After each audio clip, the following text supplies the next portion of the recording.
This is Pat Brosnan live from the Batcave this morning, AM 970, The Answer. And I have a very, very special guest today. I don't want to say just a unicorn, but in terms of his accomplishments, I would have to say he is a unicorn on a rainbow. And you don't see that too often, folks. So good morning. Stay tuned. This will be dynamite. So, in the long, storied history of the New York City Police Department, my alma mater, a department that has been forged in courage and baptized in chaos. There were some bad days, let's face it. No detective, no gold shield detective in the history of the NYPD has ever crossed the blue line all the way to the marble halls of Congress. Ever. Until now. Because every so often in the unflinching story of this city, a police officer emerges who reminds us what the badge really stands for. Courage, without hesitation. Service, without compromise. And an unbreakable and unshakable code of brotherhood. Brothers and sisters in blue. Ladies and gentlemen, Anthony D Esposito is that cop. He began like all of us did, a rookie in blue, walking into the unknown with nothing but a badge, backbone, and a belief that the right still matters. From precinct patrols in the toughest commands, the toughest neighborhoods in East New York, to detective work in the toughest areas as well. Anthony earned every scar, every medal, every citation, and every ounce of respect the old school way. Standing tall, chasing the bad guys, locking them up, and up to Attica they went, and never once, not for 1 second, backing down. And then he made history. Because in nearly 200 years of the great NYPD, no detective, not one, has ever carried the NYPD grit, that moral clarity, from the squad room to the United States Congress. Anthony D Esposito did. In Washington, Anthony became the rarest of voices, a cop in Congress, a man who knows that behind every statistic is a heartbeat, and behind every policy debate is a patrol car rolling into danger. Anthony has been the conscience of law enforcement in a capital that too often forgets what courage actually looks like. On the Homeland Security and Infrastructure Committees, he has fought to protect the same people he once swore to defend on the streets.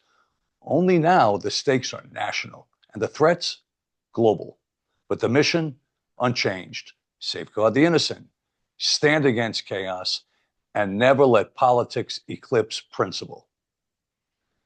From the beat to the badge, from the streets of Brooklyn to the halls of power, Anthony D Esposito's story proves that integrity travels and leadership transcends the uniform. So today, on Live from the Batcave, we honor that rarest of journeys, from the crime scene to Congress. Please welcome my brother in blue, a public servant in the purest sense, and the only NYPD detective ever to sit in the United States Congressman. Congressman Anthony D Esposito. Good morning. Pat, good to see you, brother. Thanks for having me, and I appreciate it. That introduction, I wish my mom heard it. It was that good. But I want to say thank you for having me, and thank you for everything that you've done. And I want to start this show off by saying, us younger generation cops have been able to do the work that we do and go out there and put bad guys behind bars and hunt guns and do the real police work, as we say, because of individuals like you who have paved the way, who never once were concerned about their own well-being, but just going out there and living out that oath that we took to protect and serve the great city of New York and to stand that line between good and evil. So thank you for all that you've done, and it's been quite the journey from from the small village of Island Park, where I grew up on the South Shore of Long Island, all the way to Capitol Hill. But, two of the highlights of my life, and I think I've shared this with you, and some of my Unbelievable. greatest friends have said, our mutual friend Garrett Gorton always says, we made it from the Ville to the Hill, and we sure did, from Brownsville, Brooklyn, to Capitol Hill. It's been quite the journey.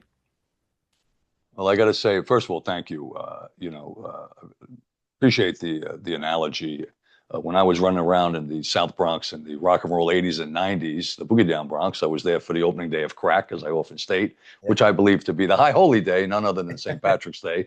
But the reality was, I would have done it for nothing.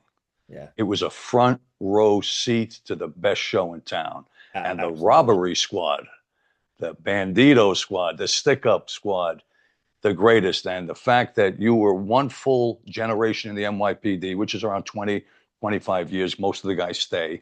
And then you came in and picked up the mantle in a heavy, heavy, heavy Brooklyn command. And none other than the robbery squad is truly a huge, huge coincidence, and it makes me very proud.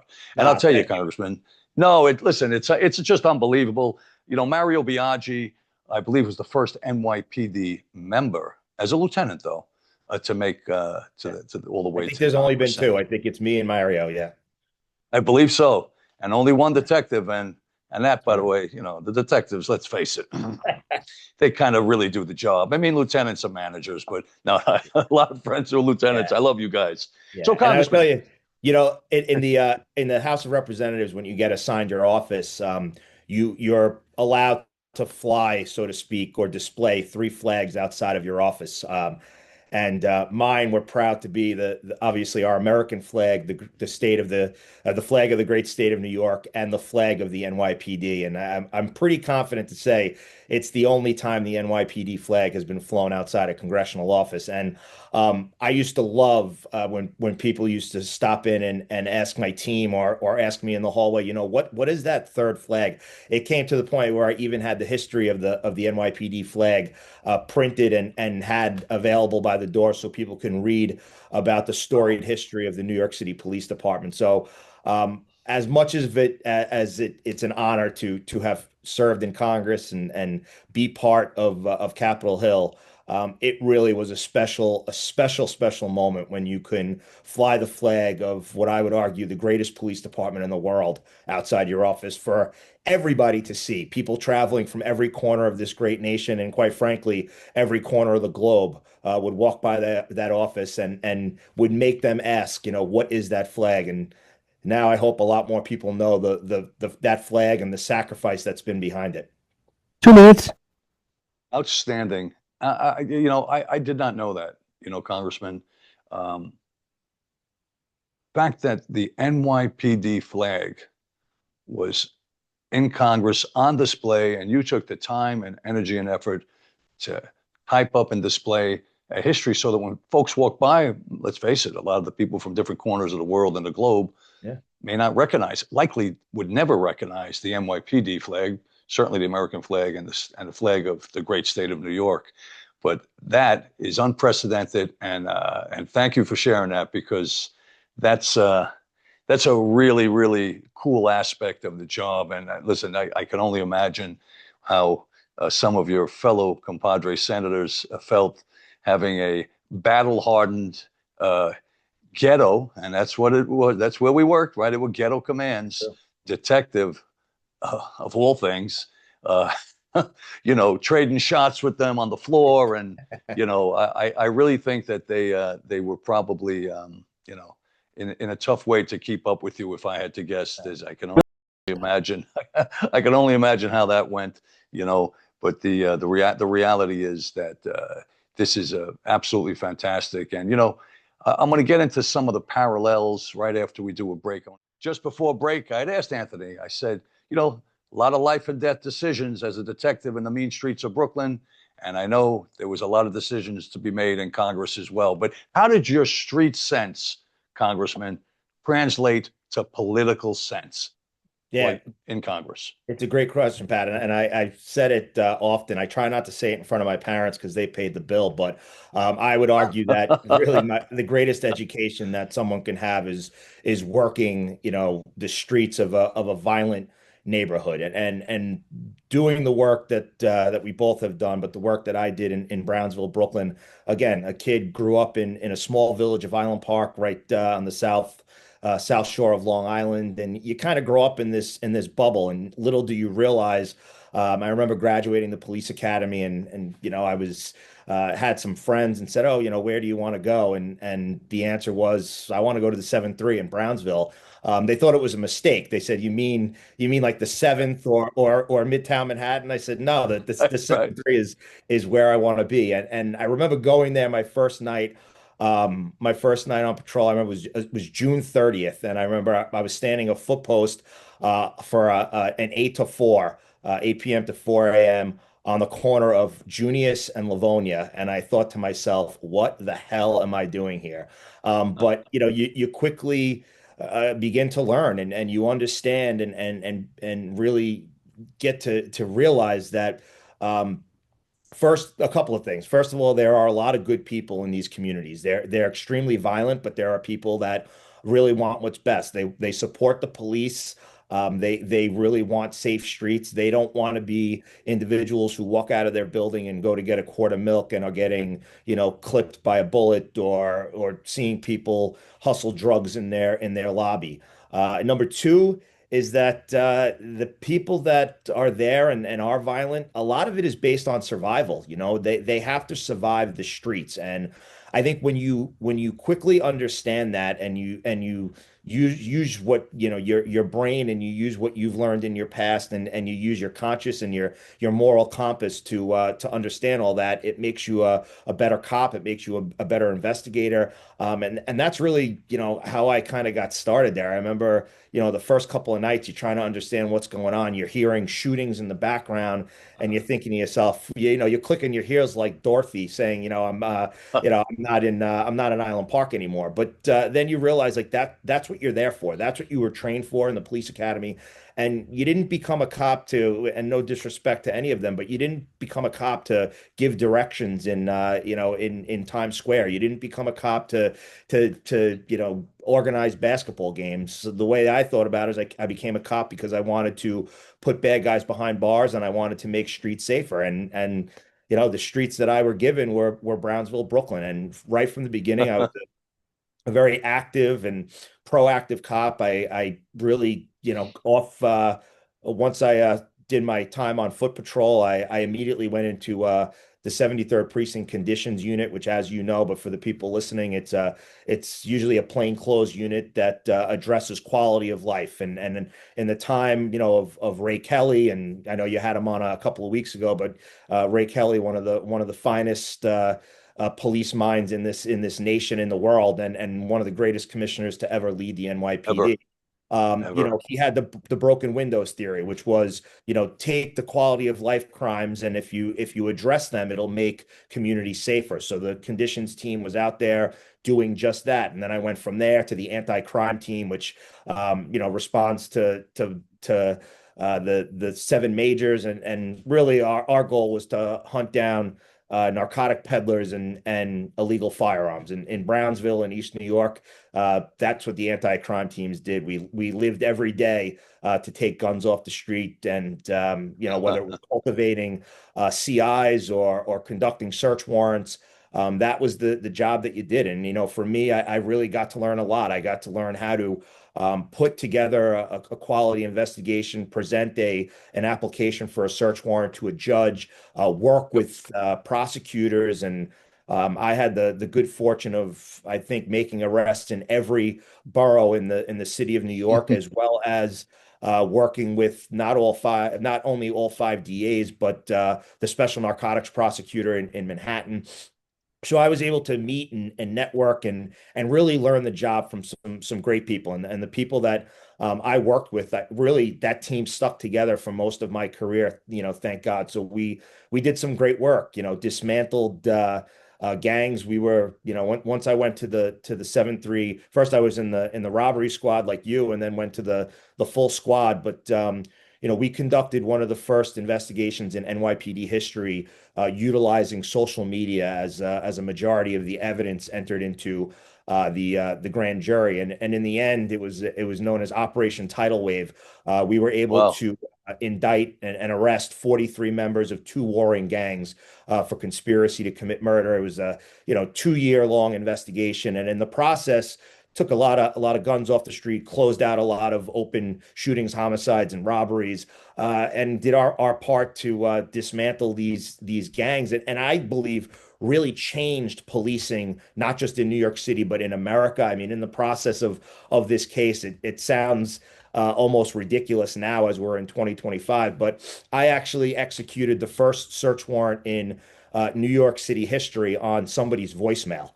And I remember at the time, there was actually a piece of the statute that said if you were getting a search warrant for someone's voicemail, the warrant actually had to be signed not by an assistant district attorney, but by the DA. And we got the warrant through the Special Narcotics Court in Manhattan. So I had to go to obviously a New York City legend, really a New York legend. Potentially, at one point was going to run for governor, but Robert Morgenthau. And I remember entering his office, and for someone like me, who, although I was in the police department, detective, I also had a deep love for history, for politics. And I remember walking into his office and seeing pictures of him, although we sit on different sides of the political aisle, but see the pictures of him marching with Martin Luther King, and campaigning with John F. Kennedy and Robert Kennedy. I mean, the pictures on this guy's wall were amazing. So I remember having DA Morgenthau sign this warrant, and so the work that we did, I think, really changed policing. Because now, when you think about it, almost every police department has a unit that focuses on social media. We were put together some of the first photo arrays and identification procedures utilizing social media profile pictures, because that was really Wow. never done in Sure. investigations before. So the work that we did, I think, really changed policing in America. And now the NYPD, moving forward, has a unit. Actually, I think they're called Operation Crew Cut, which their focus is on these crews, because the NYPD and other large police departments and law enforcement agencies really like to stick to the big gangs, right? The Bloods, the Sure. Crips, MS-13, big places like that. And the crews, they very often are not entered into the databases. So this was a way to really start investigating these crews that kind of answered or emulated these larger gangs, but quite frankly, were probably the ones causing the most violence in a lot of these communities. Wow. I mean, what a legacy. I got to tell you, I wasn't aware of it because, I was in the NYPD during we had 8 tracks and, Polaroid cameras, and we used to steal the ribbons from each other's typewriters, Right. so it was a different thing getting warrants on voicemail. Yeah. Social media didn't even exist, but I mean, that's an extraordinary leveraging Yeah. of an extraordinary tool, investigative, to put together these cases like that. And it's funny, you mentioned early on, well, I didn't join the police department to, give traffic and set up basketball games, same as myself. Right. But the beauty of it is, right, is that there's so many guys and gals who want to be in those roles. So there was no one knocking the door down to Yeah, go to the 7-3 robbery squad or the absolutely. 4-6 robbery squad. So we were able to go where you want it. No different if you liked horses, go to Mounted. Absolutely. But I'll never forget when I was running the greatest mayor of all, Rudy Giuliani's security detail. First time he took it from Dinkins, I was an English major up in the Bronx. That was, so I understand the semicolon and the Oxford comma, and I was writing a lot of articles and signing them.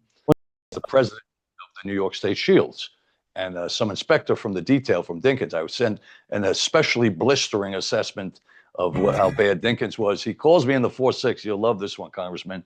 So the PAA gives me the phone.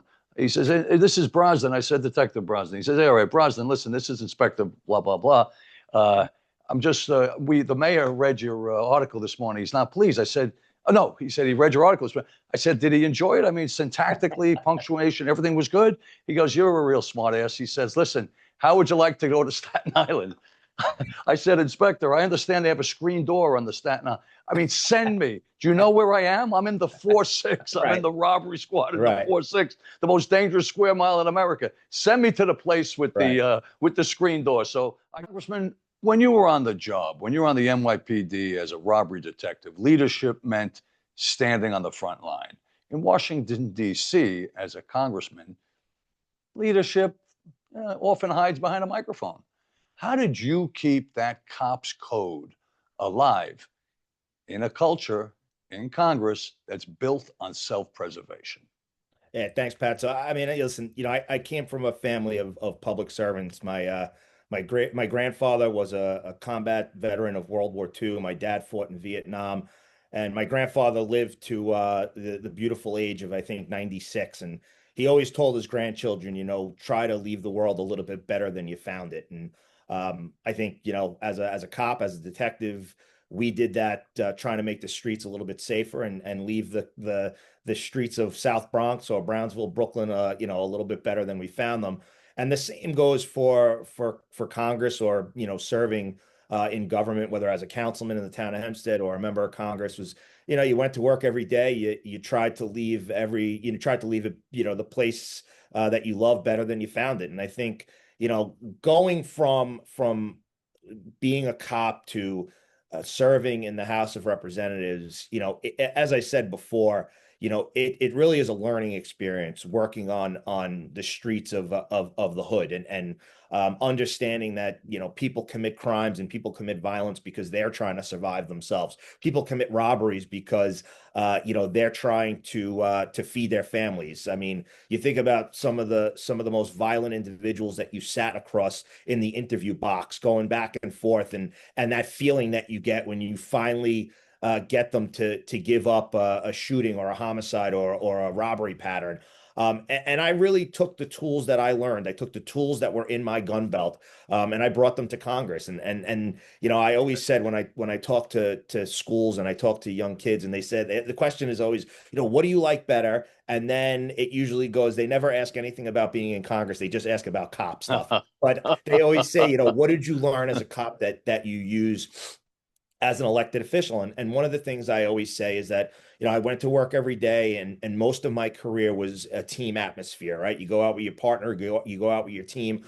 They're different color skin, different religion, different economic background. They grew up in different places, certainly different political ideologies. But when we got in that car, my life depended on them and their life depended on me. And we went out there and did work, and we talked things out, we compromised. And I think if there was more of that in government, we'd be in a much better place.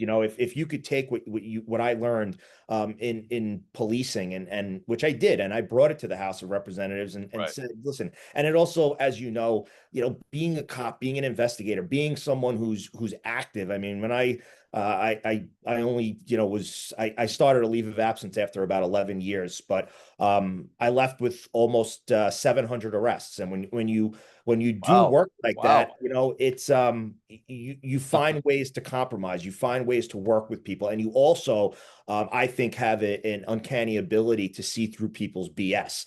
And quite frankly, in government, there's certainly a lot of BS. And when you can sit across from people and call out their nonsense, it just puts you in a different playing field. And I think that having, I'm not saying this for everybody, but there's a lot of people that serve in government that they don't really have real life experience. And when you can serve your community, when you can represent this amazing country in the House of Representatives, and have that work experience, have that life experience of, like I said, my first night standing a foot post in the middle of Brownsville, Brooklyn, wondering what the hell I'm doing here. It teaches you a lot when you're responding to families that were murdered, when you're responding to shootings, when you're responding, to gangs killing each other.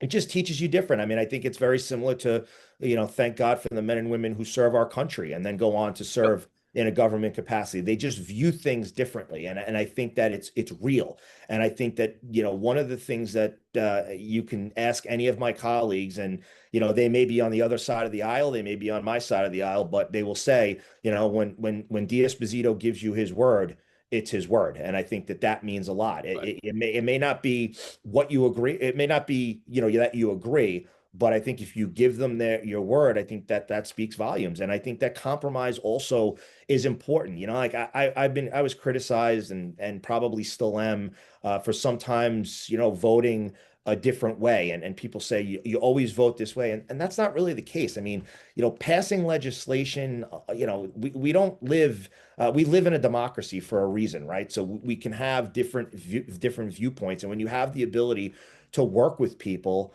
I had a great voting record. I was, conservative, Republican, backed the blue, supported our military, battled with, Secretary Mayorkas about securing the border, supported President Trump, spoke at rallies for him.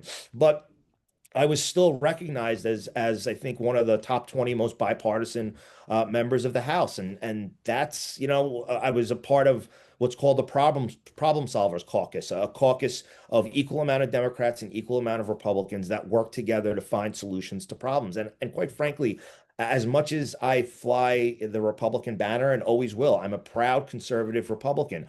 But I also think that there are a lot of Americans, there are a lot of neighbors who want to see us work together. They don't want to always see the battling from the left and the right. I mean, think about what we've seen over the last 50 days. I mean, our government was shut down simply because Democrats wanted to hold our country hostage, because they wanted to derail President Trump from living out his agenda. And they when they voted to reopen the government, just a small number of Democrats voted with Republicans to open the government. But at the end of the day, it was the exact same bill that they could have voted on 3 weeks earlier. It's nonsense. And the American people are sick of it. And I'm not saying it because I'm a Republican conservative, but what we're seeing right now in America, where the Democratic Party is being led by AOC and Bernie Sanders and Zohran Mamdani, that is why Republicans are winning in places like on Long Island, where, in Nassau County, there's 130,000 more Democrats than there are Republicans. Yet we hold all 4 countywide offices, all 3 towns, and both cities, because we govern with common sense. And I talk to Right. Democrats all the time who say, Anthony, we support you, we support the party. And it's not that we left the Democratic Party, it's that the Democratic Party left us. So when you hear that, you Precisely. know that people just they want you to have your convictions. They want you to stand up for what you believe in, but they also want government to work for them. They don't want these standstills. They don't want government shut down, especially when it's by the Democrats who are simply fighting Right. to give health care to illegal migrants. I got to tell you, spot on and perfectly stated. But I just want to give context to our listenership. Uh, when Congressman D Esposito references 11 years on the police department and he made 700 arrests, I want to give a little context to that. I have read that the average number of arrests by a member of the NYPD is around 6 each year. It might be as high as 10, but I'm almost certain it was closer to 5. You're talking 700 arrests. So this is a guy who was super active, not active, super assertive, super aggressive, a rolling ball of fire through the streets of Brooklyn, locking up guys, stick up teams, stick up crews, drug dealers, and guys with guns. And I share your passion for removing the guns on the streets. I also was in the same numbers with the arrests. And I know as a material fact that I personally seized over 300 handguns in 14 years in the police department. I'm certain you were the Yeah. same or higher. And the And reality is, one thing that never happened with that, Pat, never once, as much as the Democrats want to say, I wasn't there with you for your gun arrest. You weren't with mine. But you know what's never happened? When you make those arrests and someone gives you their permit. It never happened. So we continue to take illegal guns off the streets. correct. These signs in And Times Square put up by Kathy Hochul, this is a gun-free zone. It's total nonsense. madness. And it's fascinating because I had a very similar conversation with the great Commissioner Ray Kelly a couple of weeks back on the program. And Ray and I were discussing the extraordinary value and importance of every gun. Because every gun you seize out of the waistband of some thug on the street and you voucher and it gets crushed, that's a gun not just off the street, but there was untold horrors going to come. It may have shot and killed someone. It may have been stuck in somebody's mouth in a robbery. There may be a gunpoint rape. All of that those horrific events that would have occurred with that one pistol with the electric tape around the handle, right? Stuck in a waistband of some chump that we pull out in the street. All the nightmares that was going to stem from that. And that was always my thing. And I'm reasonably certain that you guys probably had in the squad room, the robbery squad room, a gun board. I know we had in the 4.6, right? Tracking the pistols that came in, very competitive, in a great competitive way. Especially in the anti-crime office. I remember right. You kept all the guns on the wall for years and years. So it went back right. Years of and you could look at the names of who was in the anti-crime team that rose the ranks, who became a chief, who went on to who knows, be whatever. And then we had one wall where the actual guns for the year were, and you're right, it was competitive as anything. I remember calling the desk on my days off saying, "Did the other team grab a gun?" When you were away, you take a week off in the summer, it killed me. But you couldn't carry your time forward, right? You had to crush it by the 31st of December. And I used to say, I'd call into the robbery squad up in a 4.6. I said, who, any guns come in? Yeah, D Esposito grabbed 2 last night. Another guy pulled 3 out of a car. And I'm saying, those were potentially guns I could have grabbed. Right. You didn't even, want to not be in. Like if you're stuck on a day tour, right? You came in on the 180 day in a grand jury, right? You had to change your 4 to 12 because I did all nights because that's when the night creatures come out, right? I got no time for the day. The day is to go to the gym and prepare for the night, And so in Brooklyn, we had the bets who could get the first gun on West Indian Day parade, and then you always wanted to get you always wanted to work the overnight, like start at 6 p.m. and end at 2 a.m. on New Year's Eve because you wanted to try to get the last gun of the year and the first gun of the year. 1,000%. When I came on the job, Anthony, I had a goal. It was 1,000 arrests. It wasn't 999, and it didn't have to be 1,001.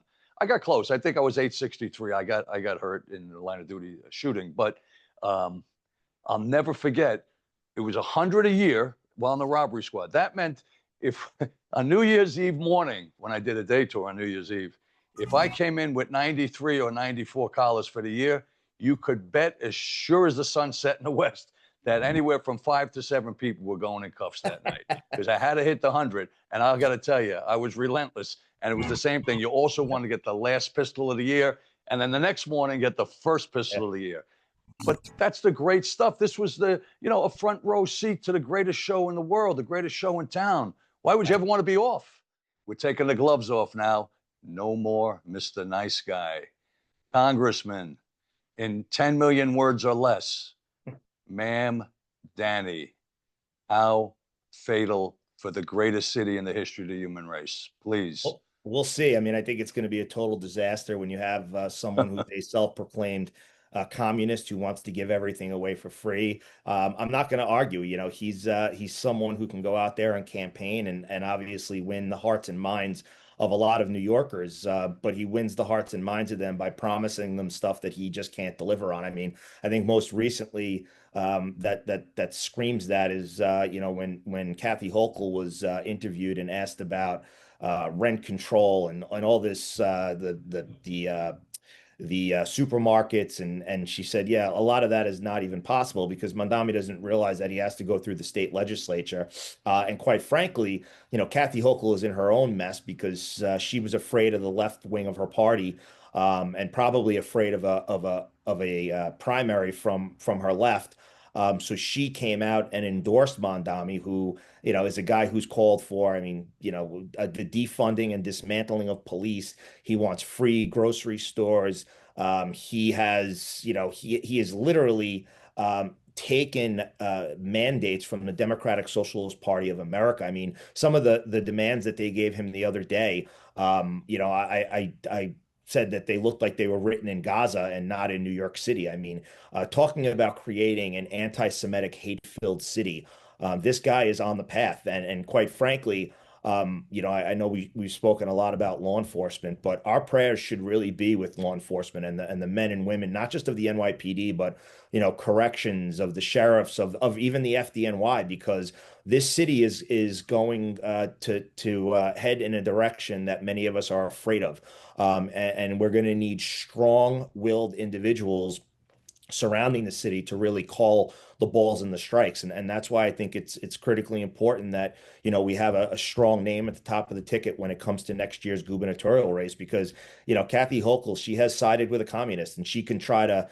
deflect all she wants. But those pictures of her raising the hand of Zoran Mamdani as she endorses him will tell the story forever. And I think it's a very clear indicator where Mamdani stands, because if you recall in the interview or the debate between Kathy Hochul, I'm sorry, between Mamdani, Andrew Cuomo, and Curtis Sliwa, they were all asked, who do you support for governor? Do you support Kathy Hochul? And Mamdani wouldn't even commit to supporting her. Why? Because he's going to find someone who's more left wing, who he can control, who's more of his beliefs. So let me tell you something: the Democratic Party, whether it's in Washington D.C. after what we saw from this shutdown and 8 senators having to jump ship and vote with the Republicans to open up the government, or what we're seeing locally in New York City, it has become a circular firing squad, and really throughout the country. I mean, there's no question that the left flank of the party are the one pulling the strings. I mean, you think about it, and I was just talking about this earlier. You think about what's happening in New York City, for example, right? You have Zoran, you have AOC, you have Bernie Sanders. They're running around the United States of America talking about people that have wealth, about people who are given things because of their position, about legacies, and now we have in New York City Jerry Nadler, who's thankfully retiring from Congress, but you have the grandson of JFK who wants to be given the seat simply because he's a Kennedy. I mean, it's just Right. it is bizarro world. As our great chairman here in Nassau County says often, the world is upside down, and it certainly is. The world is upside down, and thankfully, again, I think that the Republicans are the ones that they're not leading with conservative. I shouldn't.